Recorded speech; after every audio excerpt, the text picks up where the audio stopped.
Bom, vamos começar então.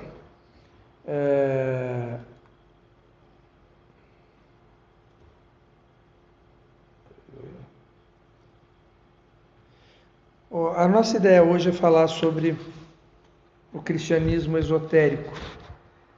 Uma pena que a gente está com esses problemas técnicos, porque a gente acaba perdendo um pouco de tempo. Vamos tentar evoluir no tema e ver como é que a gente consegue. Vou tentar ir um pouco rápido aqui. Por que a gente vai falar de cristianismo esotérico? Será que existe cristianismo esotérico? O que é o cristianismo esotérico?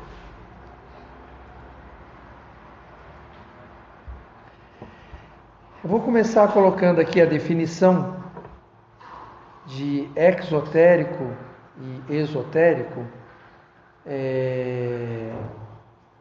para a gente poder entender melhor o assunto. Eu acho que quase todos que estão aqui na sala sabem que exotérico significa algo que é ministrado ou explicado ou dito para o grande público, e esotérico, teoricamente, seria um conjunto de ensinamentos, vivências, práticas ou conhecimento que fosse restrito somente a um grupo de pessoas. Será que o cristianismo tem uma parte pública para todos, né?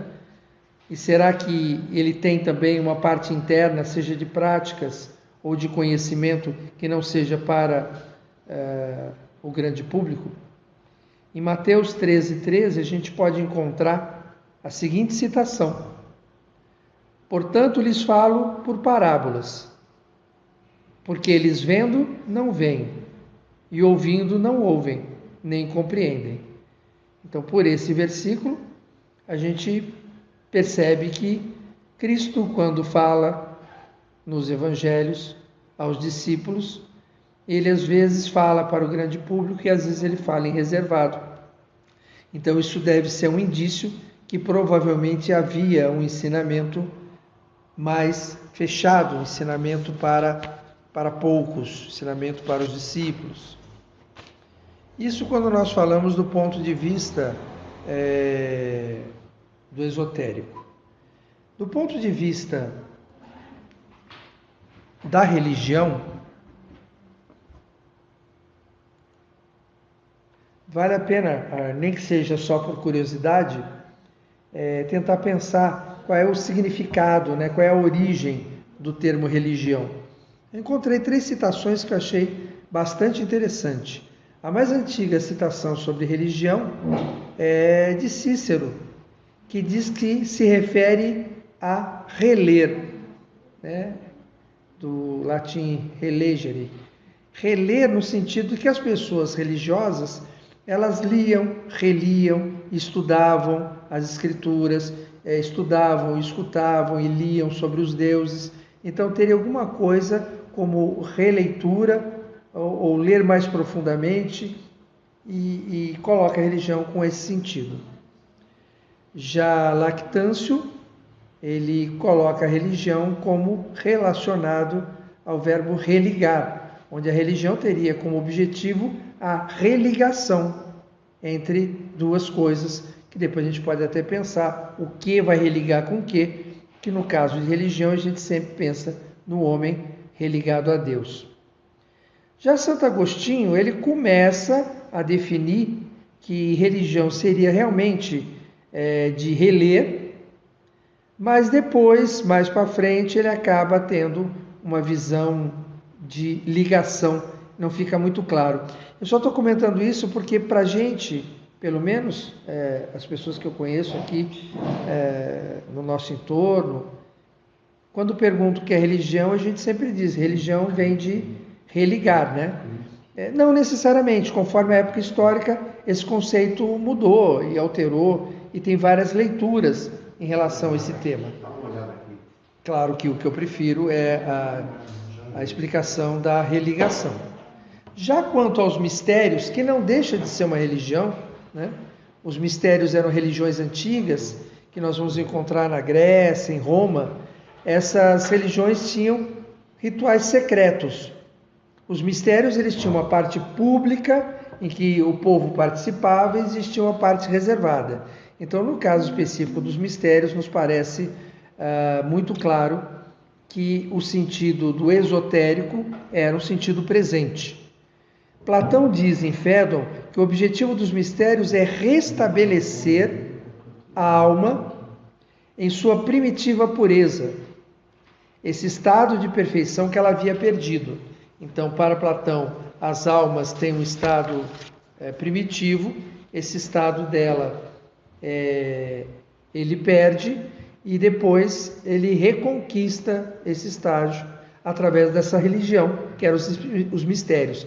Então, para Platão, o conceito de mistérios, e que nós consideramos como religiões antigas, me parece bem relacionado ao conceito de religar.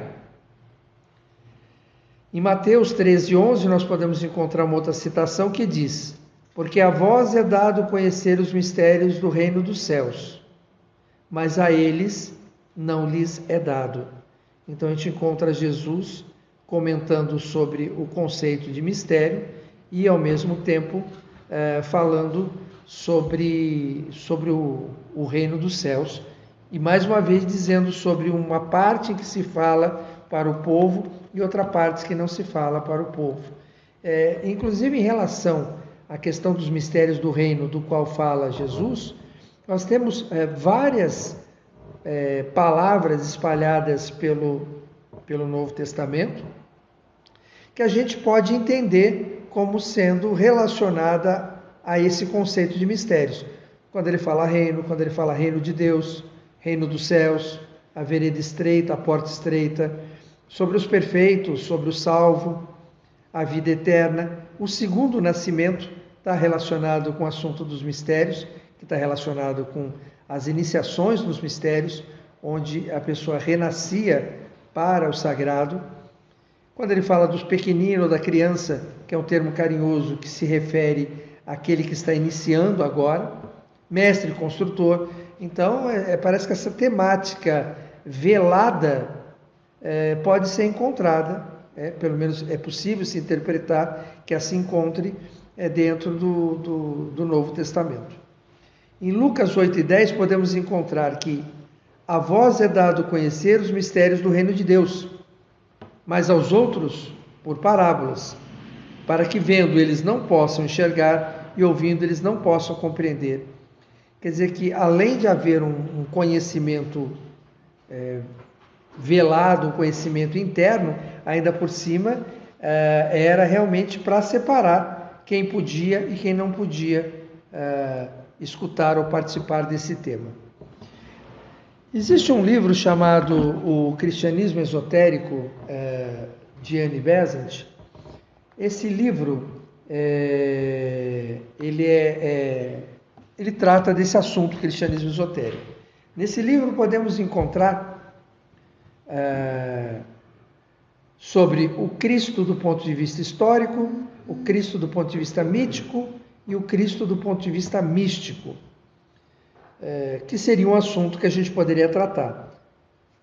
Eu vou tratar esse assunto de maneira superficial, e aqueles que quiserem se aprofundar nesse conceito a partir de Annie Besant, de como ela enxerga esse assunto, vocês podem procurar nesse próprio livro. Cristo existiu, Jesus Cristo existiu, e do ponto de vista histórico, há muita dúvida sobre esse assunto. Há muita falta de comprovação se ele foi, de fato, andou entre nós. Não estou dizendo do ponto de vista da crença, eu estou dizendo do ponto de vista da história. Há dúvidas também se esse homem, ele não mistura a sua história com outros homens. Nós temos outros personagens históricos, outros personagens que aparecem, que nós conhecemos com vidas muito próximas a de Jesus, como por exemplo Apolônio de Tiana. Então, não há uma comprovação histórica da existência dele. Na realidade, os romanos, que se preocupavam muito em anotar as coisas, em registrar tudo, Eles estavam preocupados em anotar e registrar as coisas que lhes interessavam ou que eram relativas a Roma. As coisas dos judeus, os romanos não tinham o menor interesse em registrar. E Jesus foi um problema para os judeus e não um problema para Roma. Como Jesus, muitos profetas tiveram que, de certa forma, incomodavam Roma e até queriam fazer certas rebeliões. Quer dizer, isso era um assunto da época bastante conhecido e que não afetava diretamente a Roma, não havia muito interesse. Então a gente escuta algumas coisas sobre Jesus, por exemplo, por Flávio Josefo, mas que fala do que ele escutou, né? Então temos muita dúvida no Cristo histórico. Eu, pessoalmente, por uma questão de crença, acredito sim que ele esteve entre nós. O Cristo mítico.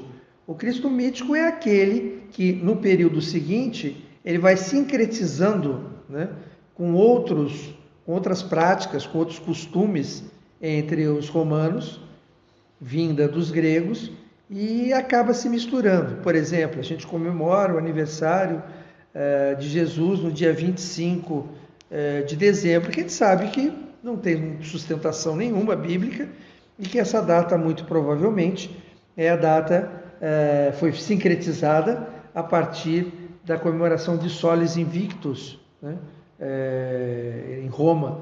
Então, a comemoração da vitória da luz sobre as trevas, né? Quando as trevas vão crescendo e aumentando, porque as noites são cada vez mais longas, até que próximo a essa data, você tem uma inversão e o dia passa a se tornar cada vez maior comparado com a noite. Então, é a vitória do dia sobre a noite, a vitória da luz sobre as trevas. Portanto, uma excelente data a ser escolhida para a comemoração, mas era uma data que já era usada pelos romanos.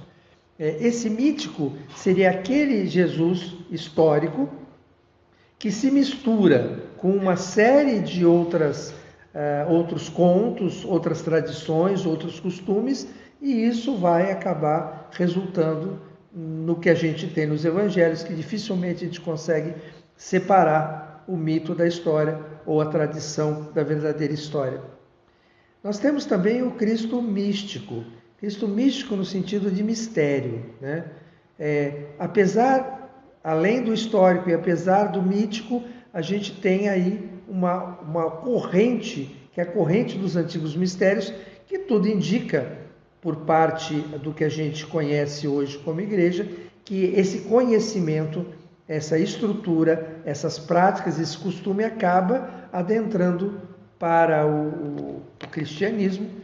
E a gente percebe isso em especial na parte litúrgica, sobre essa questão iniciática. Aqueles que quiserem se aprofundar, existe um livro de Blavatsky que fala sobre o ritual, né, os rituais da igreja e na maçonaria, onde nesse livro Blavatsky sugere que tanto os rituais da igreja quanto os rituais da maçonaria, eles são herdeiros, né, de uma tradição, de uma prática vinda dos antigos mistérios. Nos primeiros tempos da igreja, nós temos uma citação de Clemente de Alexandria, no Stromata, e lá tem várias citações que a gente pode escolher, que fala que provavelmente, que nessa época já se falava de alguma coisa fechada, alguma coisa secreta, alguma coisa esotérica, alguma coisa reservada. Ele diz assim: nós professamos não explicar coisas secretas suficientemente longe disso, mas apenas para recordá-las à memória, se tivermos esquecido algum detalhe ou com o intuito de não esquecer. Muitas coisas, sei bem, nos escapam na passagem do tempo e que deixamos de lado sem as escrever. Há coisas, então, que não guardamos memória alguma, pois o poder que estava nos homens benditos era grande. Encontramos também uma citação em Colossenses, em que diz: o mistério que esteve oculto desde todos os séculos e gerações, mas agora é manifestado aos seus santos, aos quais Deus quis fazer conhecer quais são as riquezas da glória desse mistério entre gentios, que é Cristo em vós, esperança de glória. Ele comenta nessa passagem não só que o mistério que era oculto para uns poucos, agora ele começa a ser levado às multidões, para que as pessoas possam ter esse reconhecimento do Cristo em vós. Então aqui a gente já tem uma colocação importante, que é desde o Cristo histórico, depois do Cristo mítico, a influência dos mistérios, agora a gente fala de um Cristo interior.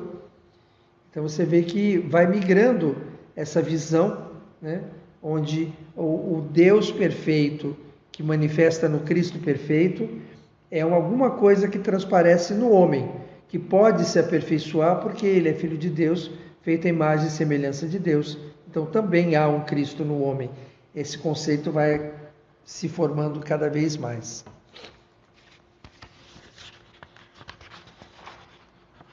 Da vida de Cristo, nós pensei aqui uns 5 pontos que são importantes, bastante significativos, como o nascimento, o batismo, a transfiguração, quando ele se encontra com Elias e Moisés, a morte depois da ressurreição, a ascensão e Pentecostes, são momentos importantes. Como é que nós podemos ler esses momentos pensando no Cristo histórico, pensando no Cristo mítico, pensando no Cristo místico, conforme o enfoque que você der, ou o plano que você cortar, você pode ter uma leitura diferente. Se nós lermos essas informações do ponto de vista místico, onde a gente imagina que existe um Cristo interior, e que esse Cristo interior ele pode crescer e se manifestar dentro de nós, nós podemos pensar que esse Cristo pode nascer em nós, né? Esse batismo pode acontecer em nós, essa transfiguração pode acontecer em nós, dentro do conceito e da concepção dos antigos mistérios. Claro que não existe nenhuma palestra que eu dê que essa imagem não apareça, ela é sempre repetitiva.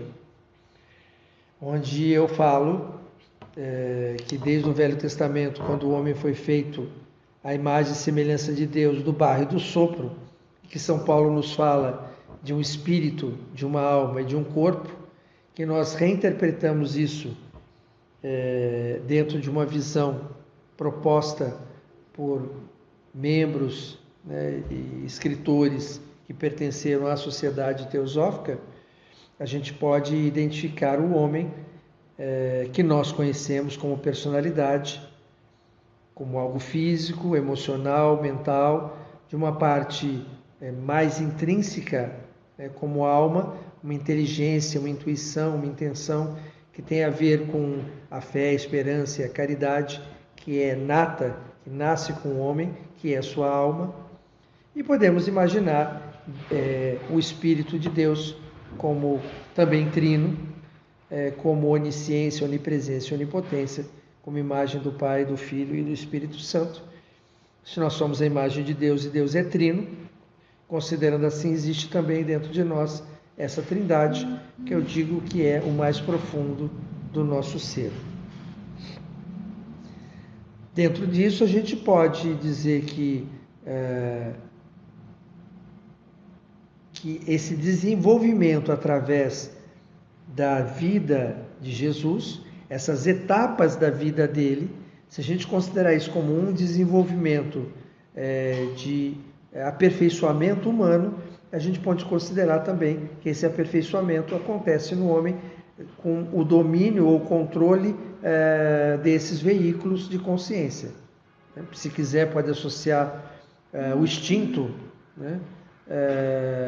O controle do instinto, o controle das emoções, como o nascimento para as coisas espirituais, né? O intelecto ou pensamento como o batismo, que embora tenha sido na água, se fala que Jesus foi batizado pelo fogo, e o fogo tem uma relação direta com a mente. A gente pode falar da transfiguração como essa virada do exterior para o interior, do intelecto para a inteligência, do mundo material para o mundo espiritual, da personalidade para a alma, e dentro disso a gente poderia considerar que a transfiguração está intimamente relacionada ao desenvolvimento, o controle dessa mente superior, interna, abstrata, subjetiva, sintética. A gente pode considerar como a morte e a ressurreição, que marca a própria existência do Cristo, como desenvolvimento do amor-sabedoria, ou dessa intuição dentro de nós, que nos dá a certeza profunda sobre todas as coisas e a consciência sobre a unidade. E em seguida, a ascensão, né, que a gente pode considerar o final dessa história, que tem a ver com o impulso da vontade. Não importa, é uma outra forma de ver esse assunto. E aqui, até esse momento, eu falei muito de questões relacionadas à crença e à verdade. E para que a gente possa conhecer a verdade, existe aí em epistemologia, né, na teoria do conhecimento, o conhecimento que é capaz de transformar as nossas crenças. Através do nosso conhecimento, nós podemos conhecer a verdade. Então, crenças e verdades têm aí uma área cinzenta, né? Crença é uma condição psicológica pela qual se define, né, pelo sentimento de convicção relativo a uma determinada ideia. Você tem certeza daquilo, é assim que se entende crença. Ao mesmo tempo, verdade se entende com estar de acordo com os fatos ou a realidade. A verdade é aquilo que a gente almeja, né? Conhecereis a verdade vos libertará. A verdade é o próprio Cristo, a verdade é o conhecimento profundo, a verdade é a perda da ilusão e o conhecimento do real, né? É o desvelar dos véus de Maia. A verdade é essa parte mais profunda. A pergunta é: como é que o conhecimento pode ir desmontando as nossas crenças e nos levando em direção à verdade? Essa é a questão que nos leva, porque quando a gente está falando de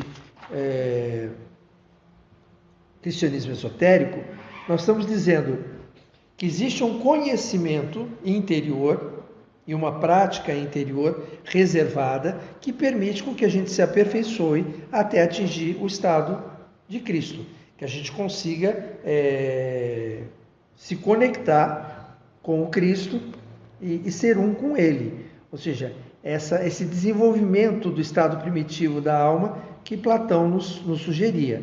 A pergunta é: o conhecimento pode fazer isso? É possível? E quando a gente fala em teoria do conhecimento, e a gente fala do conhecimento, então a gente tem que discutir a possibilidade do conhecimento. É possível conhecer alguma coisa? Qual é a origem de todo o conhecimento? Qual o limite que o conhecimento nos permite chegar? Ele nos permite chegar à verdade?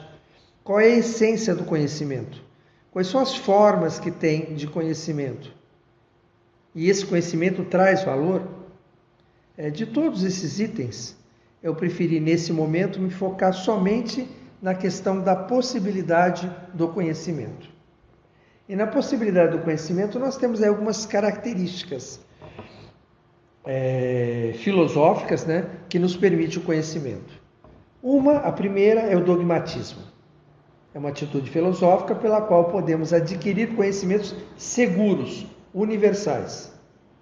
Eu digo para você: Deus existe, você acredita em Deus porque você acredita em mim e aquilo é real.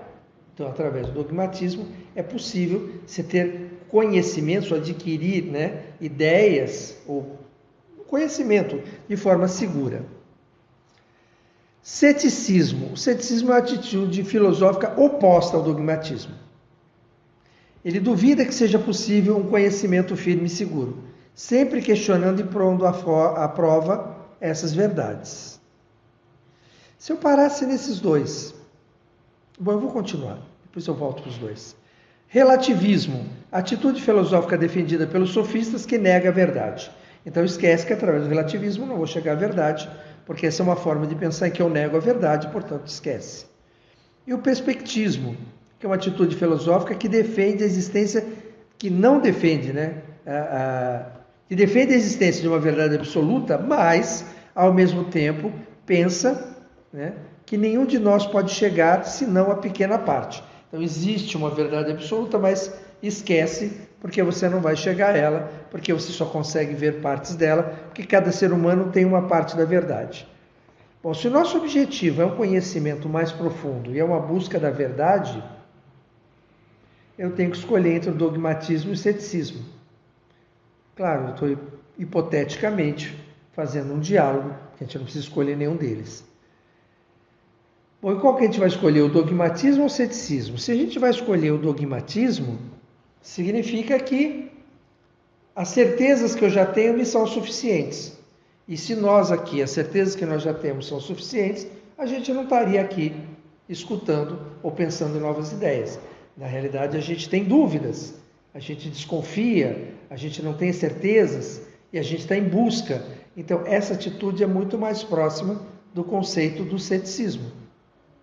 Esse relativismo aí é o que seria o que hoje em dia se chama de negacionismo? Esse relativismo seria o quê? Negacionismo. Seria o negacionismo, uma espécie de negacionismo. Mas é o negacionismo da verdade, né? Dentro do relativismo você tem um pouco do ceticismo que não nega a verdade, mas nega a certeza, e você tem um pouco do dogmatismo, porque ele é negacionista. O dogmatismo é aquele onde você tem as certezas, né? As pessoas têm certeza. Eu tenho certeza disso, então. Essa é uma postura dogmática. Não vou nem discutir com você, eu tenho certeza. E o ceticismo, pode falar. Pode falar. Eu acho que o negacionismo ele está relacionado filosoficamente com o sofisma. Sim, exatamente. Ele diz que o Carlos Conte diz que acredita que o negacionismo está muito ligado ao sofismo. E você vê aqui que esse relativismo do qual o Osmar sugeriu classificou, né, como sendo a visão do negacionista, está vendo? É uma atitude filosófica defendida pelos sofistas. Né? Ele nega de forma total a verdade. Dentro do ceticismo, que eu quero me aprofundar um pouco, nós temos aí uma doutrina do qual o espírito humano não pode atingir nenhuma certeza a respeito da verdade, o qual resulta em um procedimento intelectual de dúvida permanente e na abdicação, pela inata incapacidade de uma compreensão metafísica religiosa absoluta do real, e propõe, portanto, a suspensão do juízo. Nós temos vários tipos de ceticismo, eu coloquei 2 aqui. Muitos autores classificam o ceticismo com 4 vertentes, mas as 2 mais históricas, onde a gente tem mais informação, são essas 2. Veja, quando a gente ouve falar que aquela pessoa é cética, a gente normalmente acaba querendo dizer que aquela pessoa não acredita em nada. Veja, o cético não é quem não acredita em nada. O cético é aquele que tem dúvida. O cético acredita em Deus? O dogmático acredita, por exemplo, em Deus. É uma possibilidade. Alguns dogmáticos acreditam na ciência e não acreditam em Deus, mas continua sendo dogmático do mesmo jeito. O cético, ele vai dizer que ele não pode dizer nada. Nem que Deus existe e nem que Deus não existe. Porque o ateu é aquele que afirma a não existência de Deus, mas ele tem certeza disso, portanto ele é dogmático. O ateu não percebe que ele é tão dogmático quanto o crente, com um ponto de vista diferente. O que o cético vai dizer: olha, meu amigo, não vamos brigar por causa disso, porque nem você vai conseguir provar para ele, nem você para ele, porque a gente não tem como provar nem a existência, nem a não existência de Deus. Então eu acho que o pensamento cético, ele tem muita relação com a nossa forma de ver, com a forma que muitos membros da Sociedade Teosófica enxergam as coisas, e eu acho que tem muito a ver com a forma com que a Igreja Católica Liberal vê o mundo, que é sempre colocando em xeque aquilo que você pensa, para que você possa refinar essa sua visão. O ceticismo filosófico, vou pegar dois grupos só, o acadêmico e o pirrônico. O pirrônico vem de Pirron, né? O acadêmico a gente tem aí o de Platão, de Sócrates. Aquela frase, só sei que nada sei, é uma afirmação. Ele sabe que nada sabe. Fechou o assunto. Não há mais discussão. E isso é o que os céticos vão chamar de um dogmático negativo. E essa visão não é cética, essa é uma visão dogmática.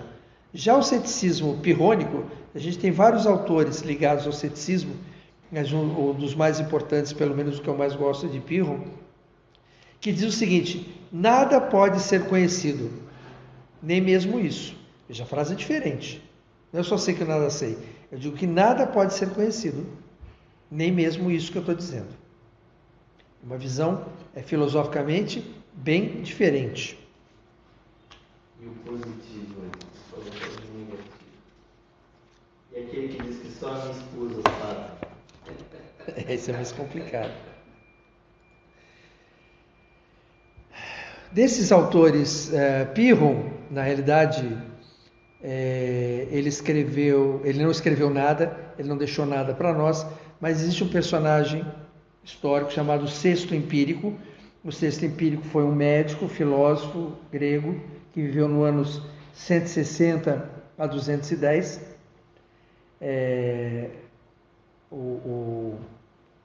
O Pirron é anterior a Cristo, né? Ele é de 360 a.C. que ele nasce. Mas essas ideias vêm fervilhando e Sexto Empírico escreve alguns livros muito interessantes sobre o ceticismo. E nesse livro o Sexto Empírico define Esboços Pirrônicos é o nome do livro, tá? É Hipóteses de Pirron, Hipóteses Pirrônicas, Esboços de Pirron, Esboços Pirrônicos, é o mesmo livro, quando traduzido. O ceticismo é uma faculdade e um método que serve para examinar, que compara e opõe de todas as maneiras possíveis as coisas aparentes ou sensíveis e aquelas que são percebidas pelo entendimento. Por meio dessa faculdade, chegamos, pelo peso igual que está nas coisas ou nas razões opostas, chegamos primeiro à época, isso é, à suspensão do assentimento ou suspensão da certeza, né, que é chamada epoqué, e depois à ataraxia, que é a liberdade dos problemas do espírito. Então, o cético ele visa o quê? Isso também está no texto. O cético visa a serenidade. Esse é o objetivo do cético, em matéria de opinião, e é moderado em todas as coisas. Ou seja, ele entende a sua incapacidade de atingir essa verdade e pronto. Não briga por isso, né? Aceita e vive no mundo. Sempre investigando, sempre se questionando, nunca sendo nem para um lado nem para o outro, e ele tenta compreender tudo, ele tenta ficar isento. Ou seja, o ceticismo ele tem como objetivo essa paralisação da razão. Dentro desse livro Esboços Pirrônicos, onde Sexto Empírico fala de Pirron, tem 4 formas que ficam claras, né, como resumo desse livro. A primeira que fica claro, que ele deixa claro nesses textos, é que só podemos aprender a aparência das coisas. Só conhecemos a verdade como ela nos aparece. A única forma que eu tenho de conhecer é como ela viu. Então eu vi aquilo ali, eu falo, entendo isso. Eu não digo, essa parede, ela é bege. Não. Eu vou dizer, essa parede me parece bege. Porque do meu ponto de vista, com o meu conhecimento e como eu vejo, ela é bege. Mas eu não afirmo que ela é. Porque eu afirmar que alguma coisa é uma postura dogmática. Então ele entende que ele tem o filtro da percepção, e o filtro da percepção permite que ele tenha um conhecimento do que o cerca. E sem nada além disso. A segunda conclusão que a gente chega nesse livro também, né, que é discutida nele, é que tudo é relativo. Conforme o observador está diante do objeto. seja no tempo ou no espaço. Nessa visão a gente vai perceber que nós mudamos e as coisas mudam. E como tudo muda e nós também mudamos, a nossa percepção também muda. Então, existe um relativismo entre o observador e o objeto observado, e ainda por cima a variação no tempo e no espaço. Então o assunto é bem complicado para você ter coragem de afirmar alguma coisa. E para tentar projetar esse entendimento, essa forma de conhecimento sobre qualquer objeto, vai se utilizar o que ele vai chamar dos 5 tropos, os 5 modos de Agripa.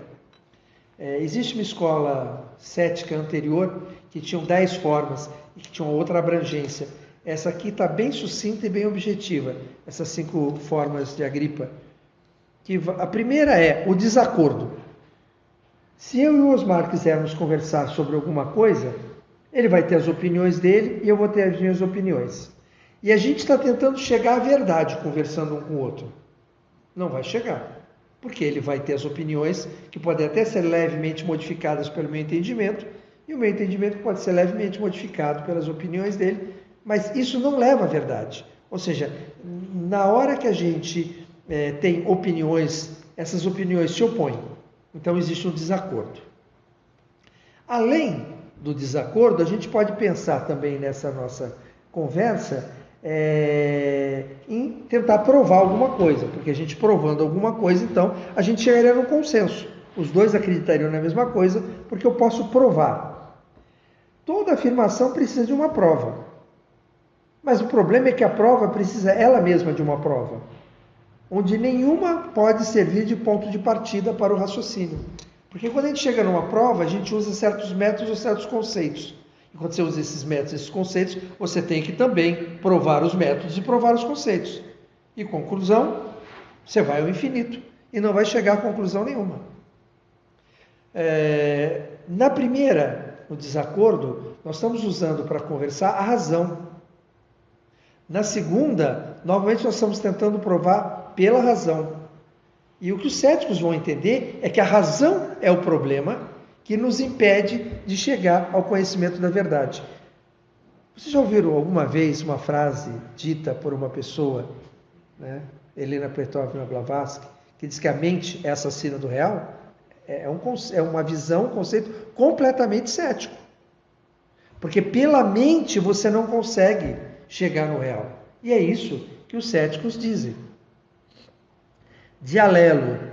Dialelo é que, se eu conseguir chegar a uma série de provas de um assunto, na hora que eu for provar esse assunto, muito provavelmente eu vou precisar daquilo que eu provei para provar a origem. Hoje isso é bastante conhecido pelos matemáticos como teorema de Gödel. Os matemáticos nunca aceitaram bem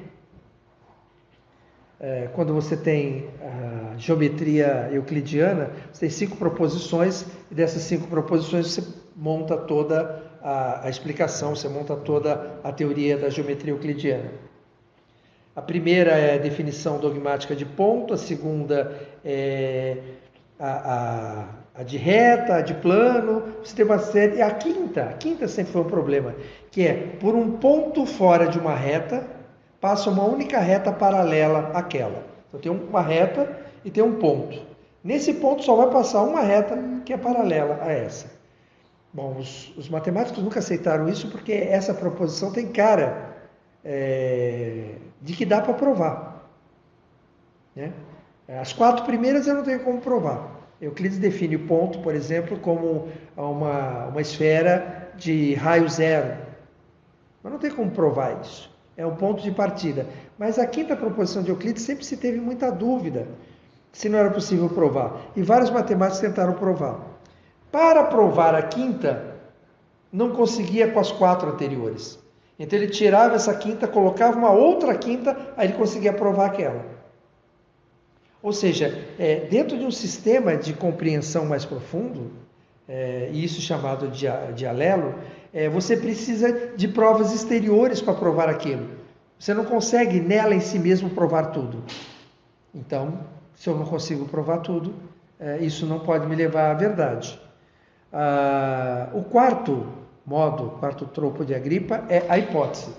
Como no Teorema de Euclides, eu tenho 4 hipóteses. Dessas 4 hipóteses eu monto toda a geometria. Bacana. Mas e as 4? Como é que eu provo as 4? Na realidade, as 5, né? Não provo. Então, isso não serve para me levar à verdade. Isso serve para fazer uma mesa, isso serve para fazer uma cadeira, isso serve para um monte de coisa. Mas quando eu estou falando de verdade, isso não me serve para a verdade. Porque se eu parto da base de hipóteses pré-aceitas, eu não estou despido para poder chegar à verdade. Eu estou usando a razão. E a última é a relação. Que tudo isso que nós estamos falando depende sempre de quem está falando. Tudo isso que nós estamos falando depende daquele que julga e que chega a essas conclusões. E ele usa para isso a razão. O que os céticos tentam provar é que a razão não serve para chegar à verdade. Eu acredito que isso para nós é muito claro, né? Embora a gente insista em assistir palestra e aprender para tentar encontrar a verdade. Embora muito bom, muito divertido, muito agradável e que nos desenvolve intelectualmente, desenvolve a nossa razão, esse, segundo os céticos, não é o caminho para se atingir a verdade. E o quarto ponto é a moral ética, a moral cética. Para o cético, o bem e o mal, além de ser relativo, não existe um bem absoluto. Os bens são sempre relativos e não existe um mal absoluto. O mal é sempre relativo. Portanto, se eu defino um bem, eu tenho sofrimento. Vamos supor que eu diga que não, que eu preciso, sei lá, vou pensar qualquer exemplo aqui agora. Eu preciso ter dinheiro porque ter dinheiro é bom. A busca através do dinheiro vai me trazer felicidade. E não tê-lo vai me trazer felicidade. Então, de qualquer forma, toda vez que você diz se algo é bom ou se algo é ruim, você já começa a sofrer por antecipação. Para ficar no bem e não ficar no mal. Essa angústia, ele acha que o cético acha que é uma perda de tempo. Entende que não existe bem absoluto nem mal absoluto, entende que existe bens de diversas formas e age com moderação. Essa é a melhor forma de agir, com moderação. Né? Nem indo muito para um lado, nem indo muito para o outro. Equilíbrio, exatamente. Essa visão que a gente está citando é a visão dos céticos. Assim sendo,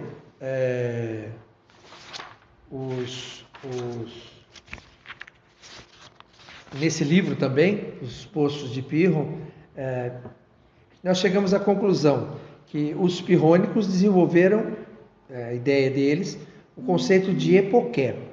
Epoqué é a suspensão do juízo, né? É a eliminação daquele órgão que permite que a gente conheça o mundo. Né? Se você... eu lembro muito de Krishnamurti falando isso, né? Quando ele falava, gente, não fique pensando nas coisas que eu estou falando, sintam. Ou quando ele falava, olha para uma árvore, mas não olha a cor da árvore, o tamanho dela, o cheiro, não, só olha a árvore. O que ele estava tentando dizer, Krishnamurti? Suspende o julgamento, suspende o juízo, porque isso não deixa você ver a realidade do objeto. Se você começa a intelectualizar, isso é bom, isso é ruim, essa árvore é agradável, não é, a cor dela, você está se afastando da verdade. Se você quer conhecer a verdade, suspende o juízo. É isso que vai dizer o cético. Preparando essa palestra, estudando esses temas e me aprofundando neles como eu venho muito já há um bom tempo, eu começo a perceber que a minha postura era cética e começo a perceber que me parece que a postura de maioria dos membros da sociedade teosófica é cética. É cética no sentido que a gente põe as coisas em questão. O único problema é que a gente insiste, né, em tentar compreender. E não percebe que essa mente que compreende é que atrapalha a compreensão. A epoqué é o estado do intelecto em razão do qual nada negamos nem nada afirmamos. Ou seja, uma postura tranquila e moderada. E isso pode levar a quê? Segundo a visão do cético, a ataraxia. A ataraxia é a liberdade dessa perturbação ou tranquilidade da alma. Então, essa liberdade que a gente atinge quando a gente se desconecta disso, ou seja, através da epoqué, essa suspensão do juízo, eu posso atingir essa liberdade, ou me aproximar da verdade. É essa a visão, e esse livro é muito, muito interessante. Infelizmente ele não tem português, esse é um problema. Ele tem em inglês. Também não achei, preciso procurar em espanhol ou francês para facilitar a leitura. Eu trouxe aqui o... Porque ele parece muito a plena atenção do Krishnamurti, né? Porque ele insistia muito que a pessoa tinha que ficar focado, mas sem julgamento. Sem julgamento. Engraçado como esse tema sobre o ceticismo, a gente nunca tratou muito dele, né? E quando você começa a colocar, você fala que interessante. Filosófico. E é bem a visão de muitos autores da Sociedade Teosófica, isso me parece. Essa era a grande questão que o Rudolf Steiner, né, indagou a doutora Anne Besser, quando é que a Sociedade Teosófica ia estudar os grandes filósofos? Porque ele achava que a Sociedade Teosófica estava muito ligada com a visão filosófica oriental, que é muito religiosa e deísta, né? Então Rudolf Steiner tinha bastante razão em propor que deveria se estudar mais profundamente os filósofos clássicos, todos eles. Não que ele não quisesse puxar um pouco a cenoura para o lado. Claro, como alemão, eu não tenho a menor dúvida. Eu coloquei aqui o nome de alguns céticos, e alguns céticos como Pyrrhon, que de fato é um cético, o Sexto Empírico, que fala sobre Pyrrhon, né? Nesse livro que eu comentei. O Agostinho, Santo Agostinho, ele não é exatamente um cético, mas a gente percebe nos textos dele, em várias colocações, em determinados livros, essa postura dele, indagadora contra a própria fé, contra a própria igreja. Ele faz esses questionamentos. Savonarola, que é quem está com essa foto mais no centro, você vê que salto que dá, né? Parece que o ceticismo desaparece. Savonarola traduz para o latim o Sexto Empírico, que estava em grego. E Savonarola, ele era de... Esqueci agora a cidade dele. Bom, depois a gente lembra. Erasmo de Roterdã, que é também mais ou menos nessa época, a gente tem já as primeiras indagações e discussões na igreja, na relação entre a reforma e a contra-reforma. Né? A relação da reforma, que começa em 1517, que é com o aparecimento de Lutero, Calvino, e essas discussões todas vêm à tona. E Erasmo de Roterdã, ele acaba se utilizando do conceito dos céticos. Veja, não estou falando da igreja, teoricamente é dogmática, mas ela se utiliza dos conceitos do cético para rebater Lutero. Quando Lutero diz, por exemplo, olha, se a autoridade da igreja vem da Bíblia, eu tenho a Bíblia, então eu tenho autoridade, eu não preciso mais da igreja. E a igreja vai falar, pera lá, mas como é que você acha que através da leitura da Bíblia você pode chegar à verdade? Ele começa toda essa história. Como é que você vai chegar à verdade? Você vai chegar à verdade através da razão ou da compreensão? E ele começa a usar todos os argumentos céticos para desmontar o Lutero, o Calvino. E ele diz que nós somos a igreja que temos uma tradição. E dentro da igreja existe uma parte escrita, existe uma parte que não está escrita, que é a parte oral, a parte da transmissão, a parte esotérica. Então ele combate os protestantes falando que a igreja é esotérica, né? E que a Bíblia, para você compreendê-la, você vai usar da razão. E a razão não é um bom companheiro. Eu sei que depois vai vir os protestantes começam a ficar espertos e começam a usar a mesma técnica que eles usam do ceticismo para atacar a igreja. Mas a igreja vem do seu poder, vem da onde? Da onde vem? Você leu e você interpreta também. Se eu não posso interpretar, por que você pode interpretar? Eu falo, não, mas nós somos mais antigos. Eu sei que no final a conclusão que se chega você tem que escolher entre Aquele que interpreta mal, mas que começou a interpretar agora, ou aquele que interpreta mal e que já interpreta há muito tempo. Então, me parece que aquele que interpreta há muito tempo, talvez interprete melhor.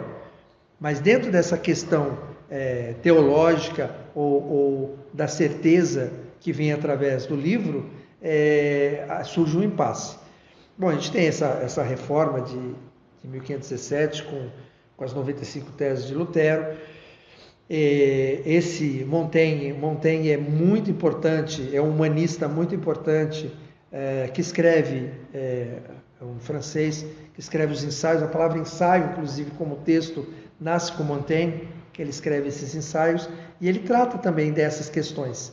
Mas logo depois desse período vem a Igreja com a Contra-Reforma em 1545, onde a gente tem ali o início do Concílio de Trento. Nesse Concílio de Trento, então, começa a se redefinir a Igreja, e a Igreja que a gente conhece, a tradição organizada da Igreja vem muito desse Concílio de Trento. Depois a gente tem uma guerra sanguinária logo em seguida, né? Porque na medida em que o Lutero ele começa a querer... Porque primeiro ele negocia muito com a Igreja, ele manda várias cartas. Quando a Igreja não aceita, é que ele se desliga. Mas ele se desligar, ele não poderia se desligar sem um apoio. E é com o apoio dos príncipes locais da terra é que ele vai sendo reconhecido. Ele tem apoio, até que se define que a Igreja, a religião, será aquela do príncipe.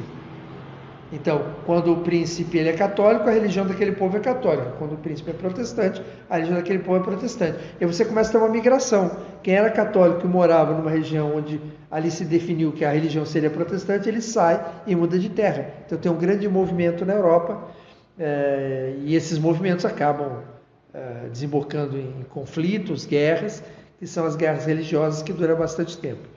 A gente vai ver o pensamento cético influenciar René Descartes, Blaise Pascal, David Hume e o próprio Nietzsche.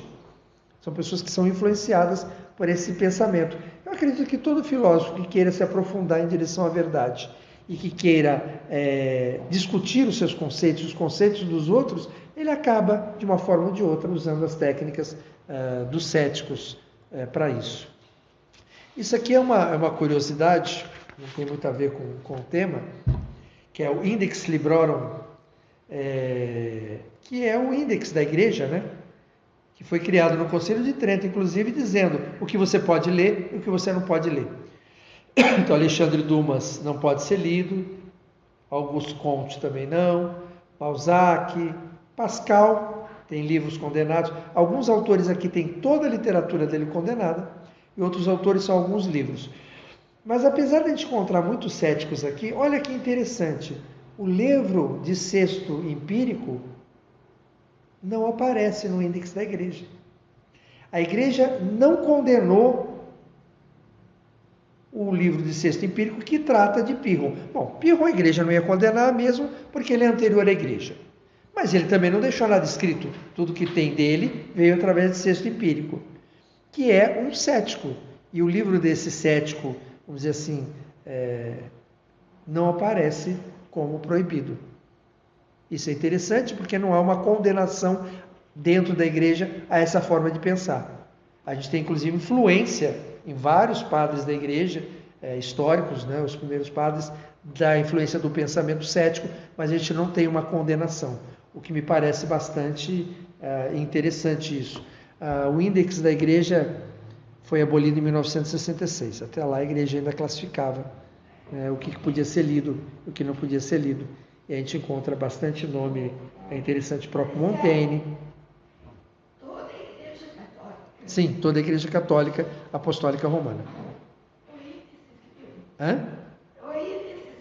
Não, proibiu de 1559 a 1966. Né? Aqui tem um monte de padres, como o lá de Itapecerica da Serra, que ele tem um livro até, um livrinho recente, que ele diz assim, não pode astrologia, não pode numerologia, não pode maçonaria, ele tem um index. Mas o Índex, que era um livro que tinha relação dos livros e autores, alguns autores todos os livros, e alguns autores um ou outro livro dele, né?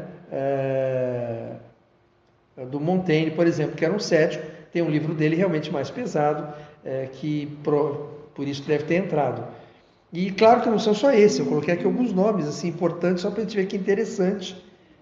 Que interessante esses nomes sendo proibidos pela leitura da igreja, e que interessante a igreja não proibindo o texto empírico. Mas os nomes entravam e saíam ou ficavam lá para sempre? Não, ficavam lá, entrou. Não tinha edição 2001? Teve alguns casos assim, não sei se foi, quem que foi que estava lendo hoje? Alguém que foi colocado e mais tarde, bem mais tarde, porque você vê de 1559 até 1966, é muito tempo. Teve alguns que saíram. Eu não me lembro se foi o Galileu, acho que foi o Galileu Galilei que depois saiu. Pascal eu acho muito. Pascal é um dos livros dele só que está lá. Então assim, não é geral. Não é o nome do fulano, Não. É a obra, que aqui eu trouxe o nome, não ia trazer a relação das obras, né? Eu trouxe só o nome para a gente ver que essas pessoas escreveram alguma coisa que desagradou a igreja. Eu só achei pitoresco o texto empírico, que teoricamente é cético, não fazer parte. Veja que a argumentação, quando a gente fala que a igreja argumentou contra Lutero ou contra os protestantes, que utilizavam, né, a razão no entendimento da Bíblia. Primeiro, a questão da insuficiência. Nas Escrituras, não consta o que é Bíblia. Sendo assim, para se compreender o que é Bíblia, é necessário sair das Escrituras. E como para o protestante que afirma o sola Escritura, ou seja, só esse texto me basta, nada mais, ele não consegue nem justificar a existência da própria Bíblia, porque a Bíblia não aparece na Bíblia. Então, se ele tem que sair fora da Bíblia para poder dar existência à Bíblia, então, desculpa, só a Escritura caiu. Porque você tem que usar mais alguma coisa. Outra questão é a questão da tradição oral, como a gente já comentou anteriormente. Nem tudo foi escrito, né? Tem, por exemplo, em 2 João 1,12, tendo muitas coisas para vos escrever, não quis escrever com papel e tinta, mas espero ir ter convosco e falar face a face, para que a nossa alegria seja completa. Então tem várias passagens dentro da própria Bíblia que mostram, né, que nem tudo está escrito. Então a gente sabe que ela não é completa. Como é que eu vou afirmar que toda a minha visão religiosa está em cima de um livro que eu não consigo dar suficiência nele mesmo, e ele mesmo traz textos que dizem que existiam outras coisas? Claro que a igreja está se afirmando aí, como que o poder vem dela, que sabe isso tudo, e não dele, que não sabe isso. A tradição apostólica, que também aparece escrito no Novo Testamento, em 2 Tessalonicenses, capítulo 2, versículo 15, em que aparece escrito: portanto, irmãos, estai firmes e retende as tradições que vos foram ensinadas, seja por palavra ou seja pela nossa carta. Ele afirma que existe uma tradição que foi passada, e a gente entende dentro dessa tradição, inclusive, a descendência apostólica, que não depende da razão. E a antiguidade, né? Porque a Bíblia só vai aparecer no terceiro concílio regional de Cartago. Então, até 397, não estava definido o que era a Bíblia. Portanto, se nós estamos falando de Jesus Cristo, que é do ano 1, ano 30, você está se fundamentando num conjunto de livros que não existia e que não é tão antigo, e que foram definidos da forma que estão, dizendo o que é lícito, o que não é lícito, o que é canônico, o que é não canônico ou apócrifo, somente em 397. Como é que você pode dizer que isso que tem hoje é a verdade de Deus, que não existe nada fora dele? Não faz o menor sentido, né? Quando você submete. E por isso é que a igreja utilizou. Você percebe aqui a forma de colocar, que ela combate os protestantes através de uma visão cética, colocando em julgamento o juízo de julgamento.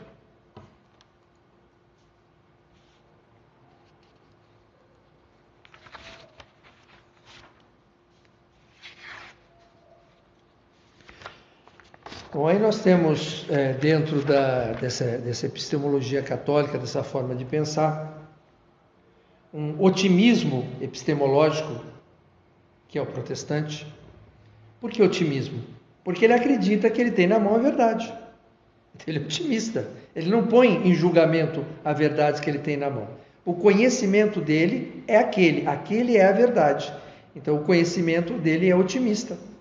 E portanto a primazia vem da Bíblia e do ensino, é o sola escritura. E a Igreja Católica nesse momento se coloca através de um pessimismo epistemológico. Porque a primazia está na Igreja e na sua tradição interpretativa. Seja através da teologia, que nessa época já está bem consolidada, né?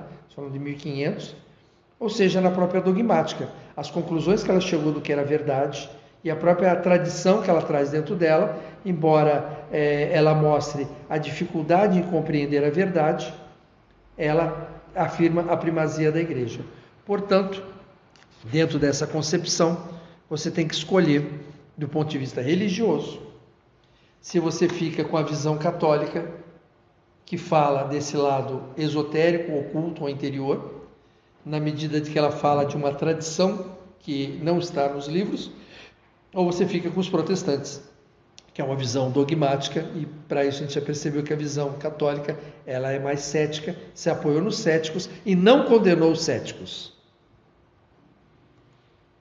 Então, o conhecimento racional, ou seja, apoiado na razão, nós temos a ciência, que é muito importante para nós e que nos torna os dias melhores. Nós temos a filosofia, que nos faz refletir. E nós temos, do ponto de vista da religião, como conhecimento racional, a teologia. A teologia é uma forma de racionalizar as coisas de Deus, mas é racional. E vejo que os céticos mostram a impossibilidade, segundo o conceito deles, né, de compreender o mundo através da razão. E aí eu coloco aqui uma forma diferente de conhecer, que aí os céticos não vão citar, que eu chamaria de saber profético. Não vem da razão, deixa a razão de lado. E nele eu coloco a teosofia e a teurgia. A teosofia no sentido que Blavatsky coloca a teosofia, que a teosofia é o mesmo que Samadhi, a teosofia é o mesmo que Satori, a teosofia é o mesmo que bem-aventurança. A teosofia é a compreensão direta da verdade, sem a razão, porque a mente é assassina do real. Então, para conhecer a verdade, o único caminho possível, né, não usando a razão conforme os céticos desmontam, é a teosofia. A ideia da teosofia. E como atingir essa teosofia? Como atingir essa verdade? Você precisa de práticas para isso, que não são de estudo, não é de conhecimento, não é racional. Você precisa de práticas. Essas práticas é que é a teurgia. E essa teurgia é que vai te levar à teosofia. E aí você pode escolher a prática que você quiser. Desde as práticas, sei lá, da meditação, práticas indianas, ou mesmo as práticas litúrgicas que a própria igreja propõe. Mas não racional. Mas teria que ser autoprofético, né? Porque se você depender de um profeta... Ah, não. Você tem razão. Quando eu coloco ali saber profético, tem o perigo da pessoa achar que é um profeta que vai falar e eu vou acreditar. Não é isso. É o saber profético no sentido do saber que você atinge direto a ideia. Então eu vou trocar aqui de saber profético para talvez saber autoprofético. É? Não seria autoconhecimento também? Pode ser autoconhecimento. Porque no sentido de que não está vindo de fora. Porque como os céticos dizem, o que vem de fora, ele vem pela nossa percepção. Por que a gente entende a cor desse livro? Se a gente sabe que os animais, o cachorro ou a abelha, vêm de forma diferente. Por que a minha visão é correta e dos animais não? Eu estou saindo agora do reino humano. Né? A gente acha que do jeito que a gente vê, a coisa é. E o que os céticos mostram, não. Os nossos sentidos não permitem que a gente tenha uma percepção verdadeira. A percepção é sempre adulterada pelo próprio sentido e novamente adulterada pela razão. Que quando a razão se sobrepõe a isso, então não sobra nada. É porque o profético ali terceirizado, ele acaba retornando para aquelas três primeiras. Ele retroalimenta ciência, filosofia e teologia, que depende de um discurso alheio, não da sua experiência. Não. Esse saber profético, como o profeta que fala, não serve aqui para esse tema. Então, fugindo agora, deixando os céticos de lado... Esse saber profético encaixa uma intuição, uma revelação. Mas veja, o problema é que aí, se eu tiver um cético aqui, o que ele vai dizer é o seguinte: mas como é que você sabe que a intuição que você está tendo é intuição e não é fantasia? Porque está racionalizando. Então, é algo, e aí entra no que o Carlos Conte colocou do autoconhecimento. Não dá para passar para outro. É pessoal. Porque a hora que você transfere ela para o cérebro, você começa a intelectualizar. E na medida que você intelectualiza, pronto, você racionalizou, você acabou de matar.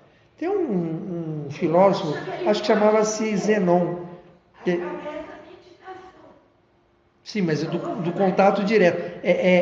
Aí vem a ideia de Samadhi, de Satori, de Bem-aventurança. É um estado de paz e de liberdade que os céticos falam, que vai te levar a uma conexão que é inexplicada. Tem um filósofo chamado, acho que era Zenon, que dizia que e provavelmente cético, que dizia que se a verdade existe, ela não pode ser alcançada, pelo menos pela razão. Se ela for alcançada, ela não tem como ser compreendida, novamente, pela razão. E se ela for compreendida, eu não tenho como transmiti-la. Então, o problema da epistemologia, do conhecimento da verdade é bastante complexo, porque a gente faz isso usando um cabedal que nós temos, que é a razão, que não serve para isso. E é isso que os céticos tentam propor. Desencana, porque não vai dar certo. Não fica brigando por isso, porque você está usando a ferramenta errada. E aí a Sociedade Teosófica, que hoje faz aniversário, nos propõe algo diferente, que às vezes demora muito tempo para a gente compreender isso. Que não é a palestra que vai nos levar à teosofia. Não é o que a gente fala, o que a gente escuta, o que a gente lê que nos leva à teosofia ou essa verdade divina. Mas é a prática, a vivência. Por isso que os céticos também são muito conhecidos como práticos, né? Pragmáticos. Porque tem que agir, tem que fazer, porque não adianta essa discussão. Dentro, agora puxando a sardinha para o lado da religião, nós estamos falando de cristianismo esotérico. A gente não puxa a sardinha porque nós somos vegetarianos. A gente puxa a cenoura para o nosso lado. Mas o assunto é cristianismo esotérico. O cristianismo, além da tradição interpretativa que ele tem, e da antiguidade, e de um conhecimento interior, ele tem uma prática. E a prática do cristianismo são os sacramentos. Através do batismo, da penitência, da Eucaristia, você tem uma transmissão que não é racional, porque não é pela razão. O sacramento é um sinal externo, visível, de uma graça interior e espiritual dada a nós, conferida pelo próprio Cristo, como um meio pelo qual recebemos a mesma, e uma garantia para nos assegurar disso. Ou seja, é uma compreensão do sagrado sem ser através do intelecto ou da razão. É uma experiência direta. Portanto, dentro do conceito que eu estou concluindo,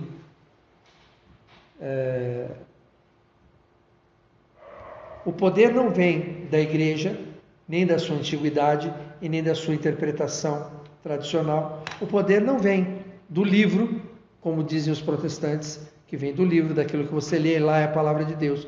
Mas esse poder vem do Urta, do ritual. Ele vem da prática, da teurgia. É ela que pode nos transmitir esse conhecimento. Isso não tem nada a ver com céticos, porque os céticos já pularam fora disso. Né?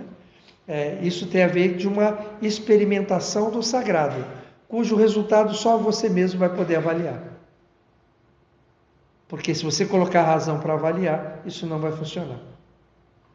E aí a Igreja Católica tradicional e mesmo a nossa Igreja Católica liberal, vamos voltar lá aos céticos, né?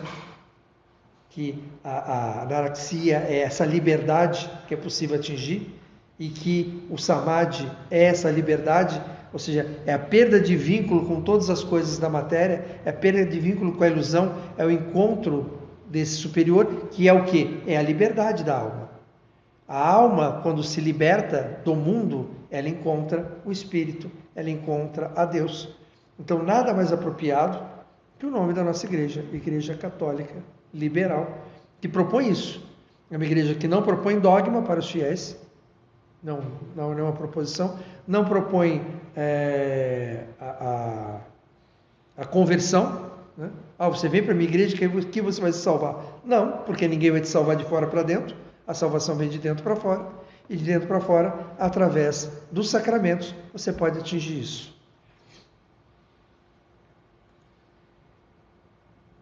Então, agora chegando numa igreja que tem essa visão, esotérica, que tem essa visão mais profunda, uma igreja de tradição católica, mas que apesar de ser de tradição católica, é uma igreja que não é dogmática nem proselitista, mas mantém a antiga tradição, em especial as praticadas no Concílio de Trento, hoje separada de Roma, mas ainda una, santa, católica, apostólica e, ao mesmo tempo, liberal. Una, porque ela entende que, apesar das múltiplas divisões que tem o cristianismo, hoje a gente tem mais de 100 mil denominações cristãs e dessa mais de 1.000 denominações católicas, ela acredita numa igreja una em torno do Cristo.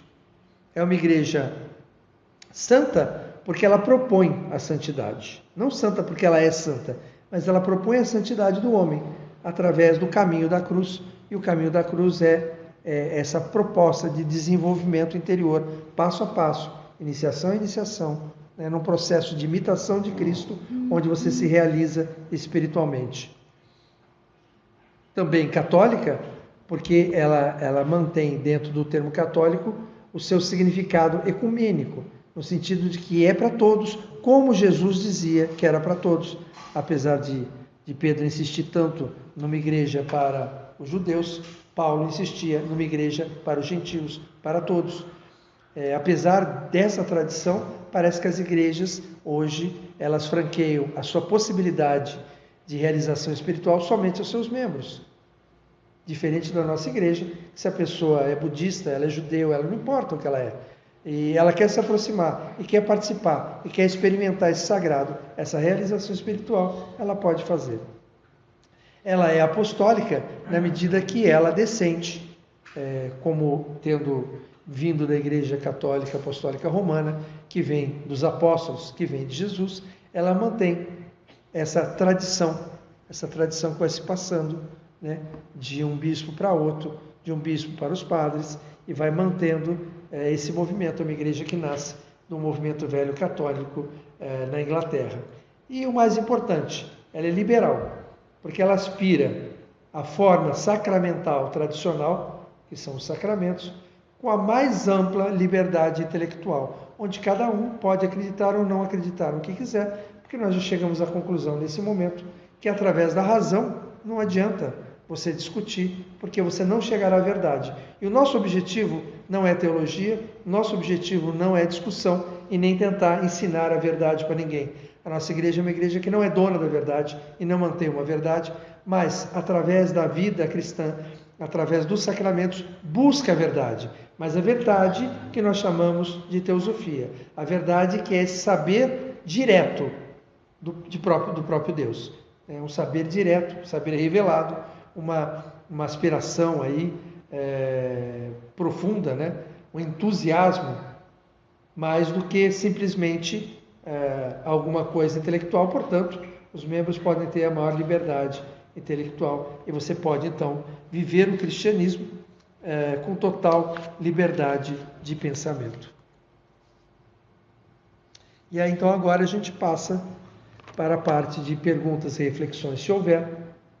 Eu coloquei essa imagem porque eu achei muito apropriada, que esteve circulando hoje pelos nossos grupos. Quando você se acostuma com as próprias prisões, a liberdade se torna um dos maiores medos. E o grande problema nosso, como a gente já está acostumado com todos esses nossos conceitos, sejam eles teosóficos ou não, como a gente já está acostumado com uma série de ideias, a ideia de liberdade também para nós é assustadora, porque ser livre é abandonar todos os conceitos, todas as ideias, todas as verdades, todas as certezas, porque tudo isso é fruto do juízo, é fruto do intelecto, e isso, como Blavatsky já dizia, é assassino do real. O real está além disso. Então essa foi a ideia dessa apresentação, que vai um pouco além do que fala o livro Cristianismo Esotérico, mas que faz nos refletir sobre o lado esotérico e a possibilidade da salvação. Muito bem. Para aqueles que ainda estão na sala e aguentaram me escutar esse tempo todo, que devem estar com muita raiva porque esse sujeito não para de falar, agora eu passo a palavra para vocês.